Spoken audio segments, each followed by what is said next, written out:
ಬೆಂಗಳೂರಲ್ಲಿ ಮತ್ತೊಂದು ಬೃಹತ್ ಹಗರಣ ಬೆಳಕಿಗೆ ಬಂದಿದೆ. ಕೋಆಪರೇಟಿವ್ ಬ್ಯಾಂಕ್ ನಲ್ಲಿ ಬರೋಬ್ಬರಿ 42 ಕೋಟಿ ರೂಪಾಯಿ ಹಗರಣ ಆಗಿದೆ. ಆಸ್ತಿ ಮೇಲೆ 4 ಜನರಿಗೆ ಸಾಲ ನೀಡುತ್ತಿದ್ದಂತ bank. The Sri Guru Raghavendra Sahakar Bank is still at large. Protests broke out in Bengaluru. ಪತ್ರವನ್ನು ಅಡಮಾನ ಇಟ್ಟು 3 ಬಾರಿ ಸಾಲವನ್ನು ತೆಗೆದುಕೊಂಡಿದ್ದಾರೆ. ಇವರು ಏನು ಕುಟುಂಬಸ್ಥರು ಇದಾರಲ್ಲ, ಡೈರೆಕ್ಟರ್ಸ್ ಆಗಿದಾರಲ್ಲ, ಫಸ್ಟ್ ಆಫ್ ಆಲ್ ಅವರು ಸಾಲ ತಗೊಳಂಗಿಲ್ಲ. ಎಲ್ಲ ನೋಡುವಾಗ ಅದರಲ್ಲಿ ಅವರ ಕುಟುಂಬಸ್ಥರು, ತಮ್ಮನ ಹೆಂಡತಿ, ಅವರ ಹೆಂಡತಿ ಮತ್ತು ಅವರ ಕುಟುಂಬಸ್ಥರೇ ಇದ್ದಾರೆ ವಿನಃ ಬೇರೆ ಯಾರೂ ಇಲ್ಲ. ನಾವು ಬ್ಯಾಂಕ್ನಲ್ಲಿ ದುಡ್ಡು ಯಾಕಿರ್ತೀವಿ ಹೇಳಿ? ನಮ್ಮ ದುಡ್ಡು ಮನೇಲಿ ಇರೋದಕ್ಕಿಂತ ಬ್ಯಾಂಕ್ನಲ್ಲಿ ಸೇಫ್ ಆಗಿರುತ್ತೆ ಅಂತ ಅಲ್ವಾ? ಅಂದರೆ ಸೇಫ್ಟಿ ಜೊತೆಗೆ ಸ್ವಲ್ಪ ಬಡ್ಡಿನೂ ಸಿಗುತ್ತೆ. ಅದೇ ಯಾರಾದರೂ ಬಂದು ಬೇರೆ ಬ್ಯಾಂಕ್ಗಿಂತ ನಮ್ಮ ಬ್ಯಾಂಕ್ನಲ್ಲಿ 2% ಜಾಸ್ತಿ ಬಡ್ಡಿ ಕೊಡ್ತೀವಿ, ನಿಮ್ಮ ಹಣವನ್ನು ಸೇಫ್ ಆಗೂ ಇಡ್ತೀವಿ ಅಂತಿದ್ರೆ ಅಂದರೆ ನೀವೇನು ಮಾಡ್ತೀರಾ? ಒಳ್ಳೇದಾಯ್ತಲ್ಲ, ಅದೇ ಬ್ಯಾಂಕ್ನಲ್ಲಿ FD ಇಡೋಣ ಅಂತ ಅಂದ್ಕೋತಿರೋ ಇಲ್ವೋ? ಆದರೆ ನಾವಿಟ್ಟ ನಂಬಿಕೆಗೆ ಕನ್ನ ಬಿದ್ದರೆ, ನಮ್ಮದೇ ದುಡ್ಡನ್ನು ನಮಗೆ ಕೊಡೋದಿಲ್ಲ ಅಂದರೆ, ಪಾಸ್ಬುಕ್ ನಮ್ಮ ಕೈಯಲ್ಲಿರುತ್ತೆ ಆದರೆ ಹಣ ಮಾತ್ರ ನಮ್ಮದಲ್ಲ ಅಂದರೆ, ಕರ್ನಾಟಕದಲ್ಲಿ ಸಾವಿರಾರು ಮಿಡ್ಲ್ ಕ್ಲಾಸ್ ಕುಟುಂಬಗಳು, ರಿಟೈರ್ಡ್ ಆಗಿರೋರು, ಟೀಚರ್ಸ್ಗಳು, auto drivers, small business owners, garments ಕೆಲಸಗಾರರು ಸೇಫ್ ಬ್ಯಾಂಕ್ ಅಂತ ನಂಬಿ ಈ ಬ್ಯಾಂಕ್ನಲ್ಲಿ ದುಡ್ಡಿಟ್ಟು ಆ ಹಣ ಎಷ್ಟು ಗೊತ್ತಾ? 2402 ಕೋಟಿ. ಇದು ಒಂದು ಬ್ಯಾಂಕ್ನ ಕತೆ. ಆದರೆ ಕರ್ನಾಟಕದ ಹಲವು ಕೋಆಪರೇಟಿವ್ ಬ್ಯಾಂಕ್ಗಳಲ್ಲಿ ನಡೆದಂಥ ಫ್ರಾಡ್ಗಳನ್ನು ಸೇರಿಸಿದ್ರೆ ಅದು 3000 ಕೋಟಿಗೂ ಹೆಚ್ಚಾಗಬಹುದು ಅನ್ನೋ ಆರೋಪ ಇದೆ. ಬೆಂಗಳೂರು ಅಂದರೆ ನಮಗೇನು ನೆನಪಾಗತ್ತೆ? ದೊಡ್ಡ ದೊಡ್ಡ ಗ್ಲಾಸ್ ಟವರ್ಗಳು, ಟೆಕ್ ಪಾರ್ಕ್ಗಳು, ಸ್ಟಾರ್ಟಪ್ಗಳು, ಕೋಟಿ ಕೋಟಿ ದುಡ್ಡು. ಆದರೆ ಆ ದೊಡ್ಡ ದೊಡ್ಡ ಕಟ್ಟಡಗಳ ಹಿಂದೆ ಇನ್ನೊಂದು ಬೆಂಗಳೂರಿದೆ. ಬೆಳಗ್ಗೆ ಪೆನ್ಷನ್ ಬುಕ್ ಹಿಡ್ಕೊಂಡು ಬ್ಯಾಂಕಿಗೆ ಹೋಗುವಂಥ ಸೀನಿಯರ್ ಸಿಟಿಸನ್ಸ್ಗಳು, ತಿಂಗಳ ಸಂಬಳದಲ್ಲಿ ಸ್ವಲ್ಪ ಸ್ವಲ್ಪ ಸೇವ್ ಮಾಡುವಂಥ ಟೀಚರ್ಗಳು, ಆಟೋ ಓಡಿಸಿ ಮನೆ ನಡೆಸುವಂಥ ಅಪ್ಪಂದರು ಇಲ್ಲೇ ಈ ಕೋಆಪರೇಟಿವ್ ಬ್ಯಾಂಕ್ಗಳ ಎಂಟ್ರಿ ಆಗೋದು. ಯಾಕೆ ಅಂದರೆ ಕೋಆಪರೇಟಿವ್ ಬ್ಯಾಂಕ್ ಅಂದರೆ ಬರೀ ಬ್ಯಾಂಕ್ ಅಲ್ಲ, ಅದು ನಮ್ಮವರ ಬ್ಯಾಂಕ್ ಅನ್ನೋ ಒಂದು ಫೀಲಿಂಗ್ ಇದೆ. ಅಲ್ಲಿ ಕ್ಯಾಶಿಯರ್ಗಳು ನಿಮ್ಮನ್ನು ಹೆಸರು ಹಿಡ್ಕೊಂಡು ಕರೀತಾರೆ. ಮ್ಯಾನೇಜರ್ಗೆ ನೀವು ಗೊತ್ತಿರ್ತೀರಾ, ನಿಮ್ಮದೇ ಭಾಷೆಯಲ್ಲಿ ಮಾತಾಡ್ತಾರೆ. ಲೋನ್ ಬೇಕಾ? ದೊಡ್ಡ ಬ್ಯಾಂಕ್ಗಳ ಥರ ನಿಮ್ಮನ್ನು ಹೊರಗಿನವರು ಅನ್ನೋ ಥರ ನೋಡಲ್ಲ, ಜಾಸ್ತಿ ಕಾಯುವಷ್ಟು ಇರಲ್ಲ. ಅದೇ ಕಾರಣಕ್ಕೆ ಅರ್ಬನ್ ಕೋಆಪರೇಟಿವ್ ಬ್ಯಾಂಕ್ಗಳು middle class, lower middle class, ಸಣ್ಣ ವ್ಯಾಪಾರಸ್ಥರಿಗೆ, ಪೆನ್ಷನರ್ಸ್ಗಳಿಗೆ ನಂಬಿಕಸ್ಥ ಬ್ಯಾಂಕ್ ಆಗಿರುತ್ತೆ. ಆದರೆ ಅದೇ ಬ್ಯಾಂಕ್ ನಿಮ್ಮ ನಂಬಿಕೆಯನ್ನು ಕಳ್ಕೊಂಡ್ರೆ, ಮಿಡಲ್ ಕ್ಲಾಸ್ ಜನರಿಗೆ 10 ಲಕ್ಷ FD ಅಂದರೆ ಬರೀ ಅದೊಂದು ಇನ್ವೆಸ್ಟ್ಮೆಂಟ್ ಮಾತ್ರ ಅಲ್ಲ, ಇಡೀ ಜೀವನದ ಕಷ್ಟದ ಗಳಿಕೆ. ಒಂದು ಬ್ಯಾಂಕ್ 7% ಬಡ್ಡಿ ಕೊಟ್ಟರೆ ಇನ್ನೊಂದು ಬ್ಯಾಂಕ್ 10% ಕೊಡ್ತೀವಿ ಅನ್ನತ್ತೆ. ಪೇಪರ್ ಮೇಲೆ ನೋಡೋದಕ್ಕೆ ಬರೀ 3% ವ್ಯತ್ಯಾಸ ಅಂತ ನಮ್ಗೆ ಅನಿಸ್ಬೋದು. ಆದರೆ 10 ಲಕ್ಷಕ್ಕೆ ವರ್ಷಕ್ಕೆ 25,000ದಿಂದ 30,000 ರೂಪಾಯಿ ಜಾಸ್ತಿ ಸಿಗುತ್ತೆ. ಹೀಗೆ ಸಿಗುತ್ತೆ ಅಂದರೆ ಅದು ಒಂದು ಕುಟುಂಬದಲ್ಲಿ ಮಗನ ಸ್ಕೂಲ್ ಫೀಸ್ ಆಗಬಹುದು, ಇಲ್ಲ ಮನೆಯವರ ಮೆಡಿಸಿನ್ ಬಿಲ್ಲು ಆಗಬಹುದು. ಇದೇ ಲಾಜಿಕ್ನ ಮೇಲೆ ಜನ ಈ ಬ್ಯಾಂಕ್ಗಳನ್ನು ನಂಬಿದ್ರು. ಉದಾಹರಣೆಗೆ ಬೆಂಗಳೂರಿನ ಹರೀಶ್ ವೆಂಕಟರಾಮಯ್ಯ ಸಣ್ಣ ಬಿಸ್ನೆಸ್ ಮಾಡ್ತಾ ಇದ್ರು.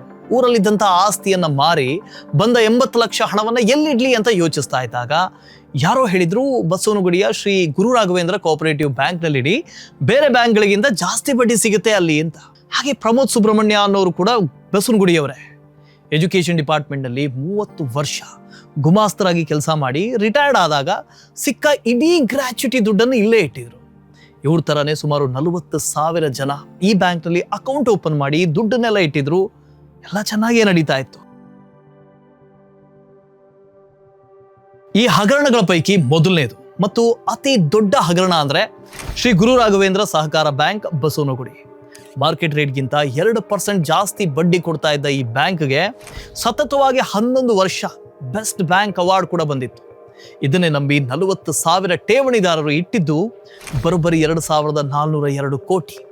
ಆದರೆ ಬ್ಯಾಂಕ್ನ ಒಳಗೆ ನಡೆದಂಥ ಗೋಲ್ಮಾಲ್ ಮಾತ್ರ ಊಹೆಗೂ ಮೀರಿದ್ದಾಗಿತ್ತು. ಬ್ಯಾಂಕ್ನ ಫೌಂಡರ್ ಕೆ ರಾಮಕೃಷ್ಣ 1553 ಕೋಟಿ ದುರ್ಬಳಕೆ ಮಾಡಿಕೊಂಡಿದ್ದಾರೆ ಅನ್ನೋ ಗಂಭೀರ ಆರೋಪ ಕೇಳಿಬಂತು. ಬರೀ 24 ಅಕೌಂಟ್ಗಳಿಗೆ 290 ಕೋಟಿ ಸಾಲ ಕೊಟ್ಟಿದ್ರು, ಅದು ಯಾವುದೇ ಕೊಲ್ಯಾಟ್ರಲ್ ಇಲ್ಲದೆ. ಇಷ್ಟೇನಾ?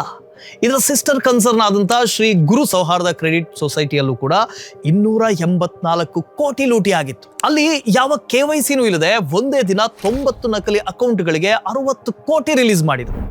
ಈ ಸುದ್ದಿ ಕೆಲವು ದಿನಗಳಲ್ಲಿ ಕಾಡ್ಗಿಚ್ಚಿನಂತೆ ವ್ಯಾಪಿಸ್ತು. ಇದರ ಪರಿಣಾಮ ಅದು ಎಷ್ಟು ಕೆಟ್ಟದಾಗಿತ್ತು ಅಂದ್ರೆ, ಬ್ಯಾಂಕ್ನ ಮಾಜಿ CEO ಮನ್ನೂರು ವಾಸುದೇವ ಮಯ್ಯ ಅವರು ACB ದಾಳಿಯ ನಂತರ ಅವರದೇ ಕಾರ್ನಲ್ಲಿ ಮೃತ ಸ್ಥಿತಿಯಲ್ಲಿ ಸಿಕ್ಕರು. राघवेंद्र कोऑपरेटिव बैंक के पूर्व CEO वासुदेव मैया का शव जो है वो कार से बरामद हुआ. ಫೌಂಡರ್ ಮಗ KR ವೇಣುಗೋಪಾಲ್ ಇವತ್ತಿಗೂ ತಲೆಮರೆಸಿಕೊಂಡಿದ್ದಾರೆ. CID ಅವ್ರ ಮೇಲೆ ಕ್ಯಾಶ್ ರಿವಾರ್ಡ್ ಇಟ್ಟಿದೆ. ಸ್ವತಃ ಕರ್ನಾಟಕದ ಹೈಕೋರ್ಟ್ ಫೌಂಡರ್ ರಾಮಕೃಷ್ಣ ಅವರ ಬೇಲ್ ಅರ್ಜಿಯನ್ನ 3 ಬಾರಿ ರಿಜೆಕ್ಟ್ ಮಾಡಿದೆ. ಈ ಕೇಸ್ ಇನ್ನೂ ನಡೀತಾನೆ ಇದೆ. ಒಂದ್ ಕಡೆ ಶ್ರೀ ಗುರು ರಾಘವೇಂದ್ರ ಸಹಕಾರ ಬ್ಯಾಂಕ್ ಆದ್ರೆ ಇದೇ ಮಾದರಿಯಲ್ಲಿ ಬೆಂಗಳೂರಲ್ಲಿ ಮತ್ತೊಂದು ಬ್ಯಾಂಕ್ ಹಗರಣ ಹೊರಬಂತು. ಅದೇ ಶ್ರೀ ವಸಿಷ್ಠ ಕ್ರೆಡಿಟ್ ಸೌಹಾರ್ದ ಕೋಆಪರೇಟಿವ್ ಬ್ಯಾಂಕ್.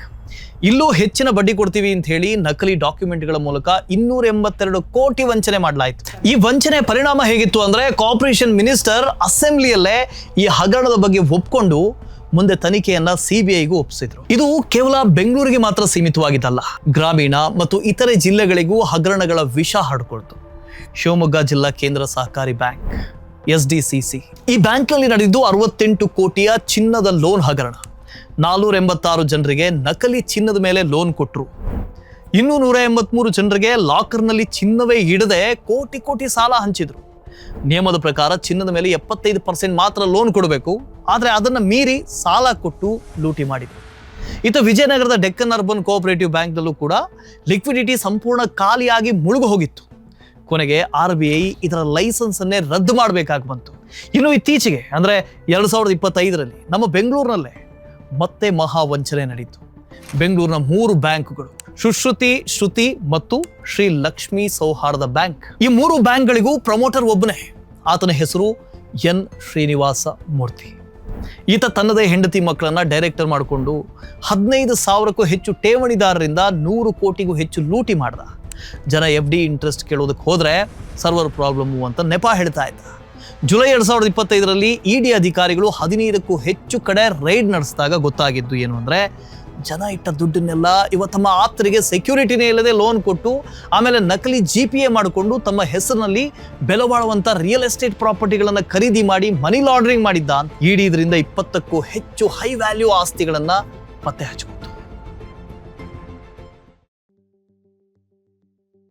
ಯಾವಾಗ ಬ್ಯಾಂಕ್ಗಳು ಒಳಗಡೆ ಪೊಳ್ಳಾಗ್ತವೋ ಆಗ ಸಾಮಾನ್ಯ ಜನರಿಗೆ ಸಿಗೋದು ಕೇವಲ ಒಂದು ನೋಟಿಸ್. ಗುರು ರಾಘವೇಂದ್ರ ಬ್ಯಾಂಕ್ನ ಗೋಡೆ ಮೇಲೆ 2020 ಜನವರಿ 10ರಂದು RBI ಒಂದು ನೋಟಿಸ್ ಅನ್ನು ಅಂಟಿಸಿತ್ತು. ಯಾರೋ 35,000 ರೂಪಾಯಿಗಿಂತ ಹೆಚ್ಚು ದುಡ್ಡನ್ನ ವಿತ್ಡ್ರಾ ಮಾಡೋ ಹಾಗಿಲ್ಲ ಅಂತ.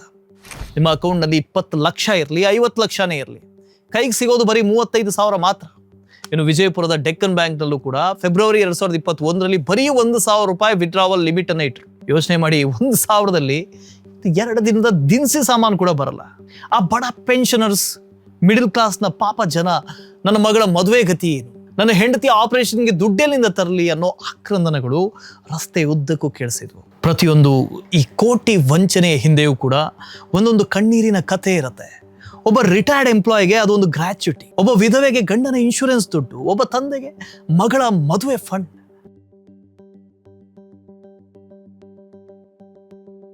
ಈ ಬ್ಯಾಂಕ್ಗಳಿಂದ ಮೋಸ ಆದಾಗ ದುಡ್ಡು ಮುಳುಗಿದ ಮೇಲೆ ಜನ ಸುಮ್ಮನೆ ಕೂರ್ಲಿಲ್ಲ, ಪ್ರೊಟೆಸ್ಟ್ ಮಾಡಿದ್ರು, ಕೋರ್ಟ್ಗೆ ಹೋದ್ರು. ಇಲ್ಲೊಂದು ಸಣ್ಣ ಸಮಾಧಾನದ ವಿಷಯ ಇದೆ.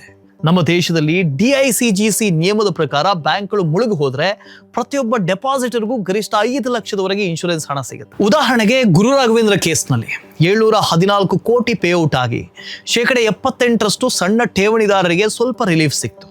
ಆದರೆ ದೊಡ್ಡ ಅಮೌಂಟ್ ಇಟ್ಟಿದ್ದ ಉಳಿದ 38,000 ಜನರಿಗೆ ಸೇರಿದಂಥ 1940 ಕೋಟಿ ಹಣ ಇವತ್ತಿಗೂ ಸಿಕ್ಕಾಕೊಂಡಿದೆ. ಹೆಚ್ಚು ಬಡ್ಡಿಯ ಆಸೆ ಬೇಡ. ಮಾರ್ಕೆಟ್ನಲ್ಲಿ ಎಲ್ಲ ಬ್ಯಾಂಕ್ 7% ಕೊಡ್ತಾ ಇರುವಾಗ ಯಾವುದೋ ಒಂದು ಬ್ಯಾಂಕ್ ಬಂದು 10% ಕೊಡ್ತೀವಿ ಅಂದರೆ ಮೊದಲು ಖುಷಿ ಪಡಬೇಡಿ, ಅನುಮಾನ ಪಡಿ. ಒಂದೇ ಬ್ಯಾಂಕ್ನಲ್ಲಿ ಎಲ್ಲ ದುಡ್ಡಿಡಬೇಡಿ. ಇನ್ಶೂರೆನ್ಸ್ ಲಿಮಿಟ್ 5 ಲಕ್ಷ ಇರೋದ್ರಿಂದ ದೊಡ್ಡ ಅಮೌಂಟ್ ಇದ್ರೆ 2-3 ನ್ಯಾಷನಲೈಸ್ಡ್ ಬ್ಯಾಂಕ್ಗಳಲ್ಲಿ ಹಂಚಿ ಡೆಪಾಸಿಟ್ ಇರಿ. ಅವಾರ್ಡ್ಗಳು ಗ್ಯಾರಂಟಿ ಅಲ್ಲ. ಗುರು ರಾಘವೇಂದ್ರ ಬ್ಯಾಂಕ್ಗೆ 11 ವರ್ಷ ಬೆಸ್ಟ್ ಬ್ಯಾಂಕ್ ಅವಾರ್ಡ್ ಬಂದಿತ್ತು, ಆದರೆ ಬ್ಯಾಂಕ್ ಮುಳುಗಿ ಹೋಯಿತು. ಹಾಗಾಗಿ ಅವಾರ್ಡ್ ನೋಡಿ ಮೋಸ ಹೋಗಬೇಡಿ. ರೆಡ್ ಫ್ಲಾಗ್ಸ್ ಅನ್ನು ಗಮನಿಸಿ. ಮ್ಯಾನೇಜ್ಮೆಂಟ್ ಅಲ್ಲಿ ಒಂದೇ ಫ್ಯಾಮಿಲಿ ಮೆಂಬರ್ಸ್ ತುಂಬಿಕೊಂಡಿದ್ರೆ, ಅಂದ್ರೆ 2025ರಲ್ಲಿ ಸುಶ್ರುತಿ ಬ್ಯಾಂಕ್ನ ಹಾಗೆ ಆನ್ಯುವಲ್ ರಿಪೋರ್ಟ್ ಸಿಗದಿದ್ರೆ ತಕ್ಷಣ ಅಲರ್ಟ್ ಆಗಿ. ಹಾಗಾದ್ರೆ ಈ ಕೋಆಪರೇಟಿವ್ ಬ್ಯಾಂಕ್ಗಳೆಲ್ಲವೂ ಕೆಟ್ಟವು ಅಂತ ಅರ್ಥ ಅಲ್ವೇ ಅಲ್ಲ. ಇವತ್ತಿಗೂ ಎಷ್ಟೋ ಕೋಆಪರೇಟಿವ್ ಬ್ಯಾಂಕ್ಗಳು ಜನರಿಗೆ ಪ್ರಾಮಾಣಿಕವಾಗಿ ಸೇವೆ ಸಲ್ಲಿಸ್ತಾ ಇದ್ದಾವೆ. ಆದರೆ ನಮ್ಮ ಜಾಗೃತಿಯಲ್ಲಿ ನಾವಿರೋದು ಉತ್ತಮ ಅಲ್ವಾ? ಯಾಕೆ ಅಂದ್ರೆ ಒಂದು ಮಿಡಲ್ ಕ್ಲಾಸ್ ಕುಟುಂಬಕ್ಕೆ ಬ್ಯಾಂಕ್ ಬ್ಯಾಲೆನ್ಸ್ ಅಂದ್ರೆ ಬರೀ ನಂಬರ್ ಆಗಿರೋದಿಲ್ಲ, ಅದವರ ಇಡೀ ಜೀವನದ ಬೆವರಿನ ಹನಿಗಳು. ಆ ನಂಬರ್ ಒಮ್ಮೆ ನಿಂತು ಹೋಯಿತು ಅಂದ್ರೆ ಫ್ರೀಸ್ ಆಗೋದು ಬರೀ ಅಕೌಂಟ್ ಮಾತ್ರ ಅಲ್ಲ, ಅವರ ಇಡೀ ಬದುಕಿನ ಕನಸುಗಳು. ಮುಂದಿನ ವಿಡಿಯೋದಲ್ಲಿ ಮತ್ತೊಂದು ಸ್ಕ್ಯಾಮ್ ಡಿಕೋಡ್ ಮಾಡೋಣ. ನಾನು Vasudev Marnad, signing off from grow Kannada.